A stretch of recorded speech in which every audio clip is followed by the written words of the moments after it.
পশ্চিমবঙ্গের সকল ছাত্রছাত্রীকে জানাই আরও একবার স্বাগতম। আশা করছি ভালো রয়েছো এবং যে ক্লাসগুলো দিচ্ছি সেগুলো ভালো করে মনোযোগ সহকারে দেখছো।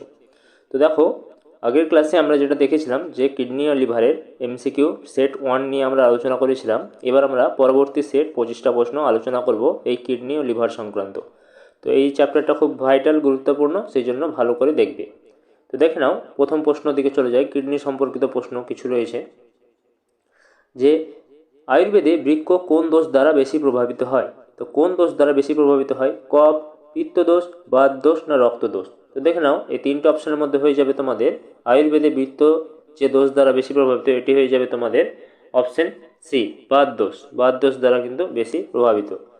পরবর্তী প্রশ্ন আমাদের 2 নম্বর প্রশ্ন দেখো, বৃক্কর কার্যক্ষমতা কমে গেলে শরীরে কি জমে যায়? তো বৃক্কের যদি কার্যক্ষমতা কমে যায় তাহলে শরীরে কি জমে যায়? তাহলে এটা হয়ে যাবে তোমাদের টক্সিন, রক্ত না পিত্ত না কফ? দেখো, 4টি অপশনের মধ্যে সঠিক উত্তর হয়ে যাবে তোমাদের অপশনের টক্সিন। শরীরে কিন্তু টক্সিন জমা হতে শুরু করে, অর্থাৎ কে দূষিত পদার্থগুলো। তারপরে আমরা দেখে নেব, দেখো 3 নম্বর প্রশ্ন আমাদের, মূত্রবর্ধক ভেষজ বলতে কি বোঝায়? তো মূত্রবর্ধক ভেষজ মানে কি বোঝায়? যা মূত্র বৃদ্ধি করে। অপশন বি, যা পিত্ত কমায়। না অপশন সি, যা রক্ত জমাট বাঁধায়। না অপশন ডি, কফ বাড়ায়? তো দেখে নাও, এই তিন নম্বর প্রশ্নের 4টি অপশনের মধ্যে যেটা সঠিক উত্তর হয়ে যাবে সেটি হয়ে যাবে তোমাদের অপশন এ, যা মূত্র বৃদ্ধি করে। অপশন এ, যা মূত্র বৃদ্ধি করে, এটি হয়ে যাবে তোমাদের মূত্রবর্ধক ভেষজ। তারপরে আমরা চলে যাব, দেখো আমাদের 4 নম্বর প্রশ্ন, যে কিডনি রক্ষায় পুনর্নবা ব্যবহার হয় কারণ কি? তো এটি পুনর্নবা ব্যবহার হয় কারণ কি? এটি ঠান্ডা করে, এটি বৃক্ক শোধন করে। অপশন সি, এটি ত্বক মসৃণ করে। না অপশন ডি, এটি দৃষ্টিশক্তি বাড়ায়? তো দেখে নাও, এখানে সঠিক উত্তর হয়ে যাবে তোমাদের 4 নম্বর প্রশ্নের সঠিক উত্তর অপশন বি, এটি বৃক্ক শোধন করে। তার পুনর্নবার ব্যবহার কারণ কি? এটি বৃক্ক শোধন করে। অপশন বি সঠিক উত্তর। তারপরে আমরা চলে যাব, দেখো আমাদের 5 নম্বর প্রশ্নে, মূত্রাশয়ী রোগের প্রধান লক্ষণ কী? তো মূত্রাশয়ী রোগের প্রধান লক্ষণ কী? ত্বকে চুলকানি, মূত্রত্যাগে ব্যথা, না জ্বর, না বমি? তাহলে মূত্রাশয়ী মানে কি? মূত্র রিলেটেড কিছু হবে, তো এটি হয়ে যাবে তোমাদের অপশন বি, মূত্রত্যাগে ব্যথা। অপশন বি সঠিক উত্তর 5 নম্বর প্রশ্নে। আশা করছি তোমরা বুঝতে পেরেছো। তারপরে আমরা চলে যাব, দেখো আমাদের 6 নম্বর প্রশ্ন। 6 নম্বর প্রশ্ন, বৃক্ক রোগে কোন খাদ্য পরিহার করা উচিত, অর্থাৎ খাওয়া উচিত নয়, ত্যাগ করা উচিত? তো ফলমূল, লবণ ও প্রোটিন যুক্ত খাবার, সিদ্ধ সবজি, না জল? তো দেখে নাও, এখানে 6 নম্বর প্রশ্নের সঠিক উত্তর হয়ে যাবে লবণ ও প্রোটিনযুক্ত খাবার। অপশন বি, লবণ ও প্রোটিনযুক্ত খাবার কিন্তু পরিহার করা উচিত। তারপরে আমরা দেখব পরবর্তী প্রশ্ন। পরবর্তী প্রশ্ন কি রয়েছে? তো আয়ুর্বেদে কিডনি রোগের জন্য, তো দেখো এই 7 নম্বর প্রশ্নের সঠিক উত্তর কি হয়ে যাবে, যে তোমাদের 4টে অপশনের মধ্যে সঠিক উত্তর হয়ে যাবে অপশন বি, বস্তি। তো বস্তি কিন্তু হয়ে যাবে তোমাদের এই 7 নম্বর প্রশ্নের সঠিক উত্তর। আশা করছি তোমরা বুঝতে পেরেছো। তাহলে আমরা চলে যাব এবার পরবর্তী প্রশ্নে। এই প্রশ্নটা হয়ে গেল তোমাদের অপশন বি, বস্তি। পরবর্তী প্রশ্ন আমরা দেখব, যে 8 নম্বর প্রশ্ন, যে কিডনি রোগে কোন ফল সবচেয়ে উপকারী? তা কিডনির যদি রোগ থাকে বা সমস্যা থাকে তাহলে যে ফলটি সবচেয়ে বেশি উপকারী সেটা কি হয়ে যাবে? সেটা হয়ে যাবে তোমাদের কি? কলা, আপেল, পেঁপে, না কাঁঠাল? তো এটি হয়ে যাবে তোমাদের অপশন বি, আপেল। আপেল কিন্তু এটি গুরুত্বপূর্ণ ফল। পরবর্তী প্রশ্ন 9 নম্বর প্রশ্ন, বৃক্কর স্বাস্থ্যের জন্য কোন যোগাসন উপকারী? তো বৃক্কের স্বাস্থ্যের জন্য যে যোগাসনটি উপকারী সেটি কি? সেটি ভুজঙ্গাসন, চক্রাসন, তাড়াসন, না শবাসন? তো এটি কি হয়ে যাবে? এটি হয়ে যাবে তোমাদের ভুজঙ্গাসন। এ সম্পর্কে আমরা অনেক ক্লাসে আলোচনা করেছি। তারপরে আমরা চলে যাব, দেখো 10 নম্বর প্রশ্ন, মূত্রের মাধ্যমে কোন উপাদান বের হয়? তো মূত্রের মাধ্যমে কোন উপাদান বের হয়? জল ও বজ্র পদার্থ, গ্লুকোজ, প্রোটিন, না তেল? তো দেখো, মূত্রের মাধ্যমে কিন্তু জল ও বজ্র পদার্থ, টক্সিন, এই সব কিছু বের হয়ে যায় মূত্রের মাধ্যমে। অপশন এ সঠিক উত্তর। তারপরে আমরা লিভার সম্পর্কে এবার কিছু প্রশ্ন করব, দেখো যকৃৎ মূলত কোন ধাতুর সাথে যুক্ত?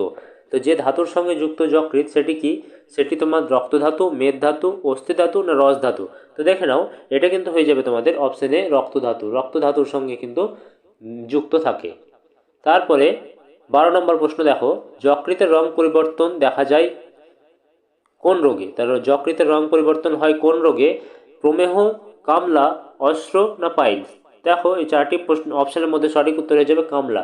কামলাতে কিন্তু এর রংটা পরিবর্তিত হতে দেখা যায়। 12 নম্বর প্রশ্নের সঠিক উত্তর অপশন বি। তারপরে আমরা দেখে নেব পরবর্তী প্রশ্ন আমাদের 13 নম্বর প্রশ্ন। দেখো, কালমেঘ কোন রসের অন্তর্ভুক্ত? তো কালমেঘ যে রসের অন্তর্ভুক্ত, কষাই রস, মধুর রস, তিক্ত রস না অম্ল রস? তো কালমেঘের ক্ষেত্রে তোমাদের সঠিক উত্তর কী হয়ে যাবে? এটি হয়ে যাবে কষাই রস। অপশন এ কষাই রস সঠিক উত্তর। তারপরে আমরা চলে যাব দেখো 14 নম্বর প্রশ্নে। লিভারের পিত্তস্রাব কমলে কি হয়? তো লিভারের পিত্তস্রাব কমলে কি হয়? এটিতে হবে তোমাদের সঠিক উত্তর হজমের সমস্যার সৃষ্টি হয়। যে লিভারের যদি পিত্তরসের স্রাব কমলে এটি হজমের সমস্যার সৃষ্টি করে। 15 নম্বর প্রশ্ন, কমলা রোগের প্রধান লক্ষণ কী? তো কমলা রোগের প্রধান লক্ষণ কী? ত্বক ও চোখ হলুদ হওয়া, চুল পড়া, হাত ব্যথা না মাথা ঘোরা? তো দেখো এটি হয়ে যাবে তোমাদের অপশন এ, ত্বক ও চোখ হলুদ হয়ে যাওয়া। এটি হয়ে যাচ্ছে কমলা অর্থাৎ জন্ডিস। তারপরে যকৃৎ রক্ষায় ভূমি আমলকি মানে ভূমি আমলা যেটা রয়েছে কিভাবে কাজ করে? তো ভূমি আমলা কিভাবে কাজ করে? রক্ত শোধন করে, ঘুম আনে, ত্বক মসৃণ করে ও কফ বাড়ায়। তো দেখো 16 নম্বর প্রশ্নের সঠিক উত্তর হয়ে যাবে রক্ত শোধন করে। অপশানে সঠিক উত্তর। তারপরে আমরা চলে যাব দেখো 17 নম্বর প্রশ্নে। লিভার টনিক হিসাবে কোন ভেষজটি পরিচিত? তো লিভার টনিক হিসাবে যে ভেষজটি উপকারী সেটি কি?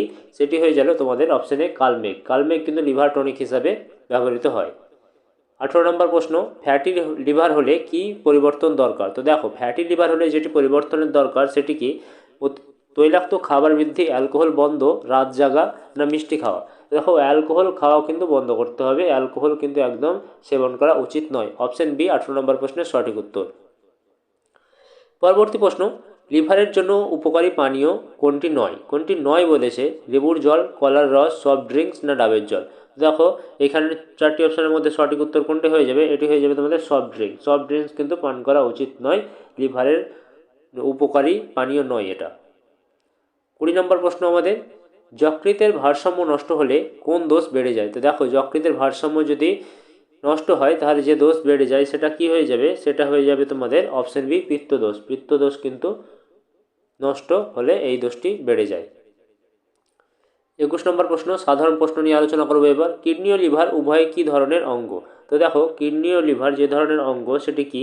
অন্তঃস্রাবী, নিষ্কাশন অঙ্গ, ইন্দ্রিয় অঙ্গ না হাড়? তো দেখো এটি হয়ে যাবে তোমাদের নিষ্কাশন অঙ্গ। অপশন বি সঠিক উত্তর। তারপরে আমরা চলে যাব 22 নম্বর প্রশ্ন, কিডনি ও লিভার রক্ষায় কোন শুদ্ধিকরণ পদ্ধতি ব্যবহার হয়? তো দেখো কিডনি ও লিভার রক্ষায় যে শুদ্ধিকরণ পদ্ধতি ব্যবহৃত হয় সেটি কি? সেটি হয়ে যাবে অপশন এ পঞ্চকর্ম। পঞ্চকর্ম কিন্তু হয়ে যাবে তোমাদের সঠিক উত্তর, এইটি কিন্তু ব্যবহৃত হয়। অপশানে সঠিক উত্তর। 23 নম্বর প্রশ্ন দেখো, আয়ুর্বেদ মতে বিষাক্ত পদার্থকে কি বলা হয়? তো আয়ুর্বেদ মতে বিষাক্ত পদার্থকে কি বলা হয়? এটি হয়ে যাবে তোমাদের আমদোষ। আমদোষ বলে চিহ্নিত করা হয়। অপশানে সঠিক উত্তর। 24 নম্বর প্রশ্ন, লিভার ও কিডনি সুস্থ রাখতে দিনে কতটা জল পান করা উচিত? তো এটি কি হয়ে যাবে? এটি হয়ে যাবে তোমার 24 নম্বর প্রশ্নের সঠিক উত্তর অপশান বি 2 থেকে 3 লিটার, বা কখনো 3 থেকে 4 লিটার পান করলেও অসুবিধা নেই। পরবর্তী প্রশ্ন আমাদের 25 নম্বর প্রশ্ন, কিডনি ও লিভারের রোগ থেকে মুক্ত থাকতে প্রথম শর্ত কী? তো এটি কী করতে হবে? সঠিক খাদ্যাভ্যাস, ওষুধ সেবন, রোদে থাকা না ঠান্ডা খাবার খাওয়া? তো দেখে নাও এই সঠিক উত্তর হয়ে যাবে অপশন এ সঠিক খাদ্যাভ্যাস। সঠিক খাদ্যাভ্যাস কিন্তু থাকা প্রয়োজন। তাহলে এটি হয়ে গেল তোমার অপশন এ সঠিক খাদ্যাভ্যাস। আশা করছি তোমরা এই প্র্যাকটিস সেটটা বুঝতে পেরেছো। আজকের প্র্যাকটিস সেটটা তোমাদের এত দূরই ছিল। তোমরা অবশ্যই জানাবে কেমন লেগেছে প্র্যাকটিস সেটটা। আর যারা নতুন এসছো অবশ্যই সাবস্ক্রাইব করে আমাদের সঙ্গে যুক্ত হয়ে যাও এই ধরনের আমাদের প্র্যাকটিস সেট প্র্যাকটিস করার জন্য। এই প্র্যাকটিস সেটগুলো বারবার প্র্যাকটিস করলে কিন্তু তোমরা পরীক্ষায় 100% কমন পেয়ে যাবে। তো ধন্যবাদ, আজকের ক্লাসটা এত দূরই।